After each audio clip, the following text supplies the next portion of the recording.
What if you knew that the evolution of the human species is accelerating right now, and that you have a vital role to play? And what if you learned how to create a big, bright, beautiful, sexy, abundant life and heal the world, all in the same motion? This is The Evolutionary, accelerating personal evolution and inciting global transformation to propel us into the age of miracles.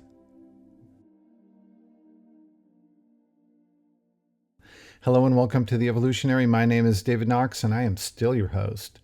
Thank you so much for plugging me in today. It's a privilege to get mind share with anyone for any amount of time, and so I'm deeply grateful for the opportunity to talk to you today. So today's our third Solocast together. We'll call it Solo 3, and today we're going to talk about three things. First, we're going to create a working definition of the word evolution for this series. Yes, we're over a dozen episodes into The Evolutionary, and we've yet to define the word evolution. So we're going to clean up that situation. And then we're going to talk about the standard scientific model of human and biological evolution. And specifically, we'll get into natural selection and DNA as our second and third topics. And while we're on those two topics, we'll suggest a few modifications to those models. And there's good reason to edit those particular models because they're cornerstones of our collective worldview, which means that they're contributing greatly to our behaviors as a species. And some of those behaviors have been and continue to be toxic to our planet, toxic to us as individuals, and also mitigating to the expansion of our consciousness. However, the positions held by natural selection and DNA are generally considered completely unassailable in the collective worldview. So it'll be fun to examine some of their weaknesses, look at them from a different angle, and find ways to morph them into something more useful to our current evolutionary needs. So that's how we'll spend our time today. But before we start, I'd like to make a really quick note about two schools of thought: materialism and vitalism. So in this series, when I say materialism, I'm not talking about the practice of hanging our happiness on how much material wealth we can amass, placing too much importance on material things. While that mentality is an epidemic of its own, that's not what I mean here. When I talk about materialism or someone who is a materialist, I'm talking about the philosophical and scientific belief that the universe is composed of dead, unconscious matter, and that life is simply a consequence of that matter accidentally mixing in just the right way. No life force needed. Vitalism, on the other hand, says that there is a life force, a chi, a ki, a prana, that animates and orchestrates all of that matter into life, and most would say guides evolution. Now, while I don't like to generally subscribe to titles, it would be fair to call me a vitalist for sure. It's something you already know if you've listened to any of the other episodes in this series. And I tell you this because I want to be clear that I'm not attempting to turn any staunch materialists into vitalists or spirit heads here. I'll let others better suited for the battle take that one on. Instead, I want to reach people who fall into roughly two categories. First, I want to reach people who are still floating around mostly in the mainstream materialist point of view, but they see the flaws in it. They're starting to question its dogmatic stranglehold on the collective worldview, and mostly they feel their own life force. And maybe they just need a permission slip to come out of the fringe and into the light. And for that, some of these ideas and some of this information might be helpful in increasing their comfort level so that they can discuss these ideas openly with people that they consider to be materialists. And the second category of people I want to reach are people who are already in the vitalist camp. Sometimes I call them spirit heads. And I want to help them solidify their position and start to think a little more deeply about how spirit is working with the biological mechanisms that we can observe in science. I'd like to help people become more comfortable discussing these things in the open. This will help to change the narrative regarding the possibilities for human evolution in the not-so-distant future and really shift the paradigm to one of universal connectedness, which is what we need in order to heal our world. One more note about open discussion of the vitalist worldview. I found that most people are actually closet vitalists, walking around thinking that all of their workmates and all of their acquaintances and even some of their friends are materialists. If they would just speak up, they would be surprised at how many people believe in a life force, believe in that vitalism. All right, so that said, let's answer the question in our first topic, and that is, What do we mean when we say the word evolution? So the dictionary says that evolution is the gradual development of something, especially from a simple to a more complex form. Well, this is a pretty good start, but we'll need to expand it a bit because in this series, we're focusing on human evolution primarily, but we're discussing it in the context of a revised understanding of the universe that takes the best physics of today and smushes it together with ancient spiritual philosophies as well as felt human experience to create what is hopefully a useful model for us to evolve as a society. So how do we make that definition more useful for us? Well, what we're actually talking about in this podcast is the evolution of the whole universe and everything in it, but with a focus on humans. So we are talking about the formation of the stars and the planets and all of the astrological phenomena that we can observe. And we're talking about the evolution of biological life and humans. But then we're also talking about the evolution of spirit or soul, which is maybe a little bit beyond the normal context of an evolutionary discussion for a lot of people. But you see, none of these things can actually be separated out from each other because all of these things can be thought of as systems that are nested within other systems or overlap each other in some way, and often in ways that are not clear to us. However, it is clear to us that all of them come together in humans, in each of us. This is one of the reasons why we are so special, because we are a nexus of the evolution of biological life and the evolution of consciousness and spirit, all of which are significant activities for the evolution of the universe. When we think of it like this, it becomes clear that for humans, our physical, emotional, and spiritual evolution cannot be separated out from each other. Also, let's start to consider that evolution is not something that only happens over the span of many generations, but realize that the granularity of it occurs in individuals in the present moment, right? Because there actually is nothing else but the eternal present moment. And then realize that we can make massive and durable changes to our body, mind, and spirit, and to the body, mind, and spirit of the collective of humanity, and we can do all of that in the span of a single generation. Now, this sounds unprecedented based on the worldview that most of us were raised into. But think about this. That worldview also says that the history of human civilization only goes back 5,000 or 6,000 years. There could be actually very clear precedent for rapid human evolution at certain points in the very distant past. I mean, if it's true what authors like Graham Hancock, Michael Tellinger, and many others say, that we're a species with amnesia, then there could be actually untold millennia of human history pre-Ice Age that was marked by high civilization. After all, they're finding cities underneath the ocean all over the globe. So we may have exacted an intentional and rapid evolution at some point in the past already, or maybe not. Either way, right now is a very special time in the story of human beings. It's a pivotal moment in human evolution where, even as power structures and institutions and societal constructs work to keep us in a very small box, waves of consciousness expansion are sweeping across the globe, along with droves of people expressing new or possibly renewed characteristics. And we'll talk about the types of new characteristics and capabilities that we're seeing in a future episode. But today, let me just say that human evolution seems to be accelerating right now. And it can accelerate even more because when we as conscious, sentient beings become aware of that universal impetus to evolve that we talked about in Solocast 1, and we simultaneously become aware that all physical manifestation is orchestrated by the energetic configuration that underlies it, which we talked about in Solocast 2, then we can learn how to make changes to our own energetic configuration and accelerate things considerably. Or more accurately, I'd say, allow things to accelerate considerably. I'll expound on that in future episodes. But in other words, the higher our consciousness, the more our evolution will naturally accelerate. Because as our consciousness expands, we learn that evolution is informed by intention. And with consciousness and intention, we can reconfigure the energy that is continuously creating us. And in case it's not obvious, this is not the mainstream view, but we'll get into that more deeply in a few minutes. So this is a pretty expansive way to think about evolution. And so we're looking for a definition that is a little more encompassing than the dictionary definition. And for this reason, I'd like to add a few elements to that definition. So let's look at it again. The dictionary says that evolution is the gradual development of something, especially from a simple to a more complex form. So if we apply this definition to the discussion on cosmological, biological, and spiritual evolution, it falls short simply because developing into more complex forms, as the dictionary says, isn't sufficient, mostly because that simply isn't what we see.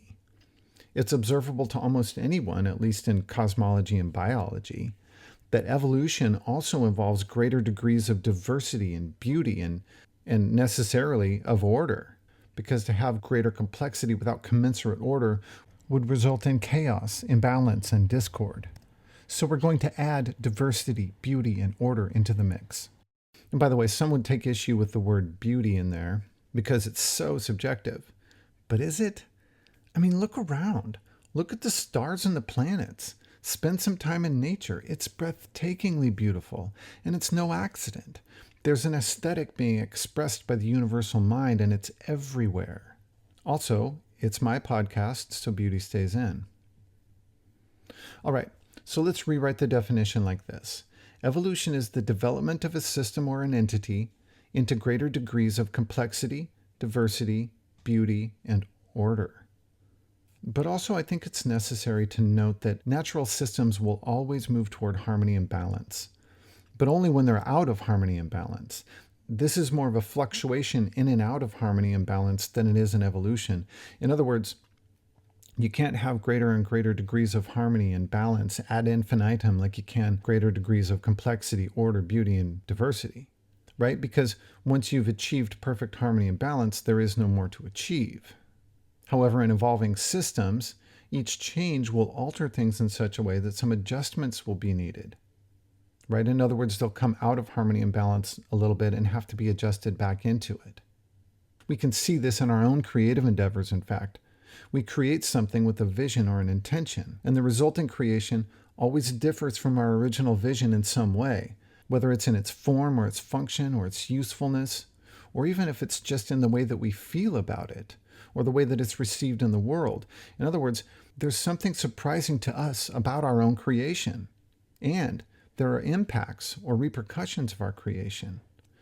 And if those repercussions result in an imbalance or discord, the natural impetus would be towards restoring balance and harmony. And if we ourselves are invested in that balance and harmony, we'll take that feedback and make adjustments to our creation. So we can think of the evolution of the universe and everything in it in the same way. The universal mind creates something with intention. And here's what is perhaps a novel thought for some.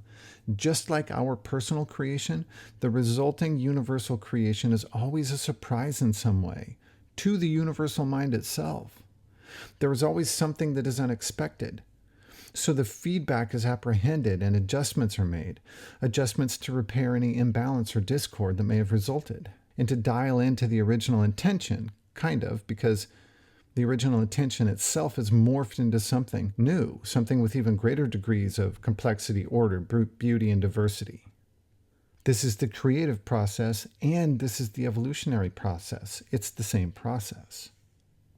And you could probably extrapolate from here that one of the most amazing things that the universal mind might seek to create are systems that are themselves capable of this type of creation, aka intentional evolution.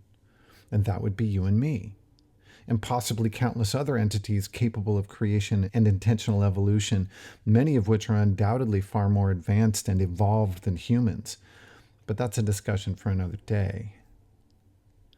Okay, so let's shift our focus and talk about the currently accepted theory of biological evolution. And then we'll suggest a few edits that I think will help us at this critical juncture in our individual and collective evolutionary journeys. And to do so, we need to go into the history a bit. So I'd like to tell you some stories, first about natural evolution and then about DNA. And our first story is about the theory of evolution.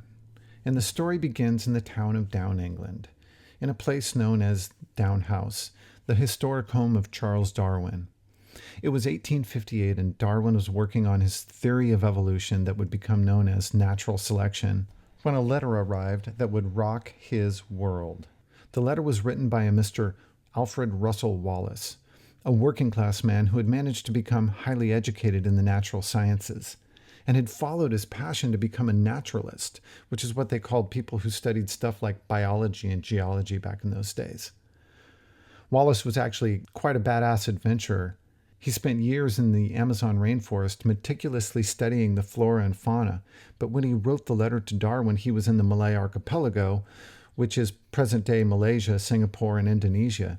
He would be there for a total of 8 years, painstakingly studying the plants and animals and insects of the region. During this time, Wallace developed his theories on what he believed was the mechanism for biological evolution. And remember, back in those days, the prevailing view was that each species of plants and animals and insects were created by God just as they were, and they did not change. This is called creationism, of course. But this belief had already been softened up a bit by the growing fossil record that was starting to tell a story of gradual change and of relation of species to each other and to similar older species. In other words, it was telling the story of evolution. Wallace had been observing this, noting variances between ostensibly related species, especially from island to island in the massive archipelago where he was working. And he came to the conclusion that the mechanism of this evolution was something that would later be called natural selection. And in 1858, he wrote an article on the subject, and he mailed it to his colleague Charles Darwin in Down, England. When Darwin received that article, he was shocked and dismayed. Wallace had very nicely articulated the theory of natural selection, which Darwin himself had been working on for years. This is well documented, by the way. Darwin didn't steal anything from Wallace. But the story goes that Darwin was distraught, not only because of the letter from Wallace, but because there was an outbreak of scarlet fever in his town. He had already lost a daughter to the disease years earlier, and it was a very stressful time for him. So he gave the letter and the whole matter over to a couple of his colleagues, Joseph Hooker and Charles Lyell, and they determined that they would present the work of both Wallace and Darwin in a single presentation to the Linnean Society of London, which was like where it was all going down in the biological sciences in those days. So then, by the end of the next year, with Wallace still in the Malay archipelago, Darwin published the book On the Origin of Species, which of course changed the world. By the way, it's a scintillating read. I strongly recommend it for those of you who are having trouble sleeping. So the rest of the story is pretty familiar to most of you. Natural selection became doctrine, first in the scientific world and then in society at large. But the reason I tell you about Wallace is this. He had a slightly different way of describing natural selection.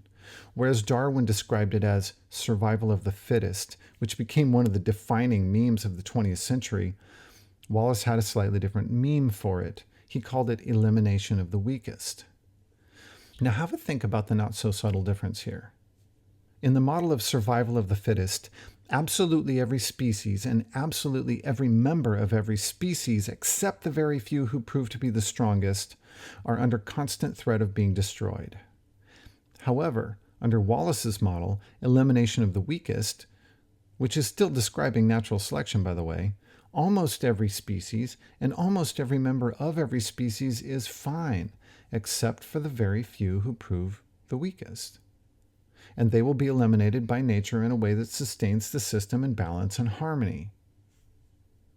You see, for Darwin, it was more about competition against other entities for scarce resources in a harsh environment. But for Wallace, it was about species changing to adapt to their environmental conditions. And by the end of his career, Wallace split with Darwin on a few other points. He believed that natural selection was inadequate to explain 3 of the most crucial aspects of biological life on Earth. The first one was the emergence of consciousness in higher animals. And the second one was the appearance of the higher faculties of the human mind. And the last one was the original emergence of biological life on Earth itself from inanimate matter. Wallace thought that none of these could actually be explained by natural selection, and it's probably no surprise to you that I agree. And I should point out that, especially for a commoner, Wallace was an extremely well-respected scientist in his day, with a slew of publications and honors and awards. And my intention here isn't to demonize Darwin. By most accounts, he was a brilliant scientist and an honest man, and I doubt that he envisioned that his meme of survival of the fittest would be used to such ill effect in our societies, nor was it his fault. After all, our society seized upon that idea and used it to continue down a road that we were already on. Because the competition and the warring and the raping of the earth for its resources had already been going on for thousands of years. So it wasn't his fault. If he hadn't said something that resonated with that greedy, competitive, violent, colonial zeitgeist of the era, then he would have most likely been ignored and someone else would have come along to tell society what it wanted to hear. So this is more a commentary on the consciousness of man in the 19th and 20th century than it is on Darwin himself. And yes, he was seeing competition and struggle where other people who spend a lot of time in nature see a coherent, conscious, finely tuned living system. Think Victor Schauberger or Nassim Haramein or many, many others. It was society that took hold of this story of natural selection and survival of the fittest without questioning the perfection and the genius and the complexity and ultra-fine tuning of that system itself. In other words, who created the system of natural selection? It's too perfect and finely tuned to be a mistake. But let's get back to the standard model. So we have natural selection, and that's clearly part of the mechanism used by nature to evolve. And specifically, the theory of natural selection says that nature selects traits from random mutations. Advantageous ones will be adopted and disadvantageous ones will die out. Okay, but in this model, exactly what is mutating? Well, the standard model now says that it is the DNA that is mutating. It's DNA that's being randomly changed by something, by gamma rays or toxins or pathogens or some other environmental factors. So let's shift gear and talk about DNA for a bit. So up until now, this talk has been basically a little bit of history, a little bit of social commentary, and a little bit of armchair philosophy. You're welcome. But now we need to talk about DNA, and this is a pretty big topic for a layperson like myself to address. But having done a lot of research on my own and having talked to a fairly wide range of experts, I feel just barely ready to tiptoe through this topic and share some observations and make some suggestions that support a new worldview that might be more useful and supportive for our individual and collective transformation. And during this, I'll try to make sure to delineate between my speculation and what is supported by the scientific view. Okay, so the reasons that we need to talk about DNA specifically are threefold. And here they are. Number one, the role that DNA is said to play in the genesis, the evolution, and the moment-by-moment orchestration of biological life is a cornerstone of the materialist worldview. Two, DNA has been overbilled. It has been sold to us as something it is not. Those who study it know this, but it's not advertised to the general public. 3. This overbilling of DNA, like the materialist worldview in general, is disempowering to the individual and the collective of humanity because it speaks not only of random and meaningless existence, but it also speaks of our fixed nature. In other words, it says that you and I have to play with the hands that we're dealt. And that hand is very well defined by our DNA. And we have very little recourse for changing the direction of things on any level because they're fixed by the behavior of inanimate material. So with that as the backdrop, let's get into it. So as you may know, we finished the Human Genome Project in 2003, which gave us a complete map of our human DNA. And this was an extremely exciting time. Suddenly we were going to be able to cure all diseases through gene therapy. And we'd be able to create superhumans to exacting specifications, Gattaca style. And there was going to be an industry of colossal proportion.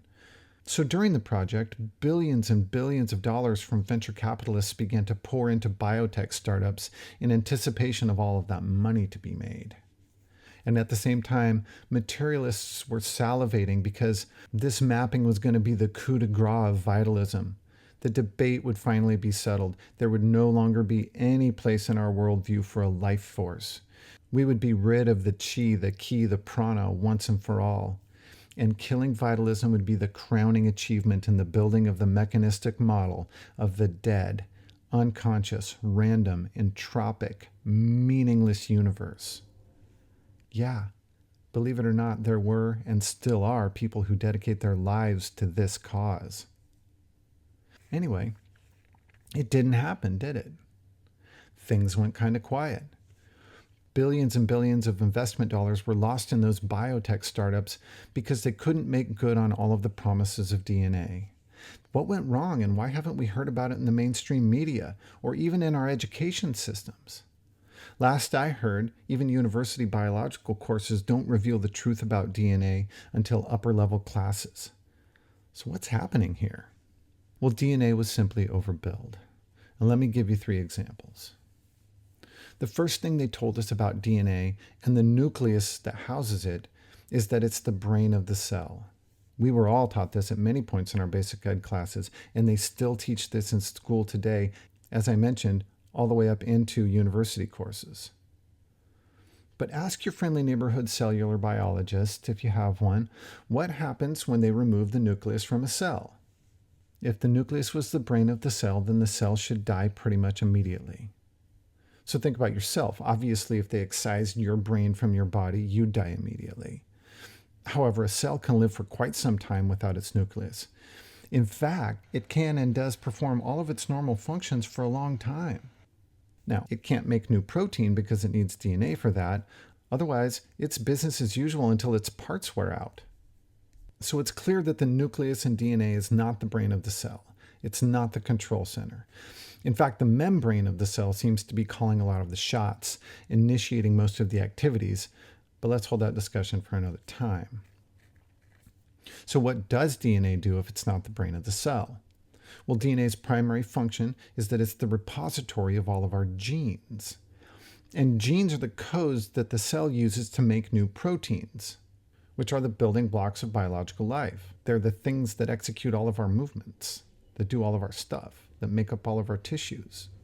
So the activity of DNA seems to be to wait patiently for some very awesome and complex molecular structures to assemble around it, and they initiate the activity. They unzip the DNA, make a copy, which is called RNA, and then they zip the DNA back up and it gets coiled up neatly and put away into its chromosomal bundles.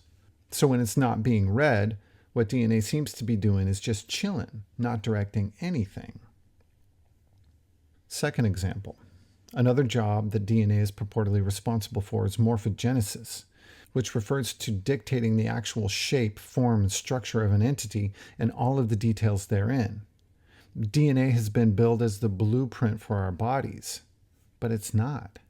DNA is absolutely the blueprint for the proteins that make up our bodies, but they have yet to find the instructions for how to assemble and then operate those proteins as a human being. You see, if DNA was the blueprint for, say, my physical body, then a geneticist should be able to describe in detail everything about my physical body and its function just from looking at my genome.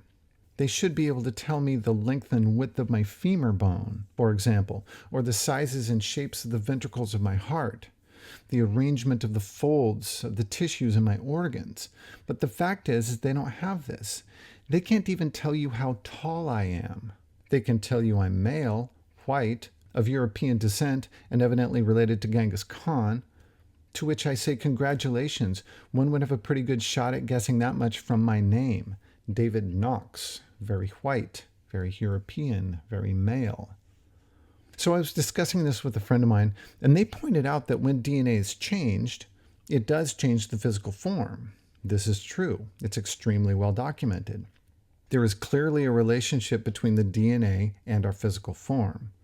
And my take on this is that changing our DNA changes our physical expression because you're changing the protein that your body has to work with, aka the materials it has to work with. So let's consider a metaphor. If you commissioned a cross-discipline artist like Michelangelo to create the likeness of a specific woman in a specific pose, and let's say that woman was Lisa del Giacoto, who, by the way, is thought to be the model for the Mona Lisa, the result would be very different depending on whether you gave him stone and chisel to work with, or whether you gave him paint and brush and canvas. Now, in this metaphor, the DNA is not Michelangelo or Lisa del Giacoto. It's the stone and the canvas and the paint. Actually, it's the codes to make the stone and the canvas and the paint. Now, this is obviously oversimplified, but it helps us to understand some things like why the human genome is so disturbingly similar to that of a fruit fly and barely different from that of a chimpanzee. It turns out that different life forms do very different things when given the same genes or the same proteins to work with. So where is the template or the master plan, which I guess in this metaphor would be Lisa del Giacoto? And who is the artist? Michelangelo? Well, we don't know. And that's the point. We haven't found either in the DNA. Now, geneticists are still very optimistic that they'll find this set of blueprints in the DNA, but frankly, they've been saying as much since the double helical structure of DNA was discovered in 1953. And it's important to keep this in mind as we move into the era of CRISPR and genetic engineering. Through trial and error, and through analyzing the genomes of millions of people and correlating them to the physical characteristics that express in those same people, they're going to be able to, more and more, come up with probabilities of how certain genes will be expressed physically. But this is all based on correlation and probabilities, not on the actual determinant code. For example, with enough data, they should be able to correlate a certain genetic profile with high intelligence. However, they will only be able to express it in terms of a probability, because there is no identified code for high intelligence in DNA. Remember, DNA is codes for protein. Something else is deciding what to do with those proteins. And then, layered on all of this, there is the idea of epigenetic influence, meaning that each gene can express in multiple different ways in the same species, even in the same individual, depending on environmental factors.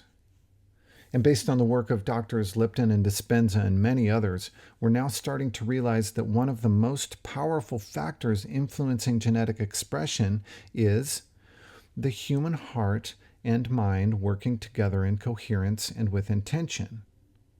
Now that's a big statement. In fact, that's kind of the premise of this whole series, and it's what we'll be examining from many different angles as we move through this season. But let's get back to the question of the template or the master plan, as well as the artist. What is the source of information and orchestration that results in the animation of matter into life? This hasn't been found in the DNA, and since they've been trying to find it there for almost 70 years, I think it's time we consider some more plausible options. And one option is that the source of information and orchestration of life comes from an energy field. It's the idea of the energetic configuration that I introduced in Solo 2. This is not such a far-out option when we consider that 150 years ago, the idea of electromagnetic radiation was some hocus-pocus voodoo fairy tale. Now we run our entire society on it. So the existence of a subtler energy field could help us explain so much of what we experience in life and observe in nature, much of which the materialist model ignores altogether because it's yet to come up with even a good guess for why it's happening. This includes every instance of anything considered supernatural, paranormal, or extrasensory, including all spiritual experiences. These must be included in our worldview as real and valid because so many people experience them on a regular basis that it's complete insanity to deny their reality. Rupert Sheldrake said something along the lines of, if one person has an experience, it's called a story. If a few people have an experience, it's called anecdotal evidence. But if a significant portion of the population has an experience, that's called data. Okay, so we're going to leave all of that fun stuff for another discussion, but I will, however, touch briefly on one topic that falls into the category of there being no good guesses for it in the materialist paradigm, and that is instinctive behavior. So Darwin addresses instinctive behavior in his theory, citing natural selection as the mechanism for its evolution, but no one then or since has found the source, the repository where the information resides, or the mechanism through which it's executed. So much instinctive behavior occurs prior to an organism having any time for learning anything, like meaning right after birth or hatching or whatever. And a lot of complex instinctive behavior is executed by insects who don't even have a brain. But let's talk about the baby kangaroo for a minute. Baby kangaroos are amazing. Kangaroos have their babies after only about 28 days of gestation. It's literally the size of a lima bean.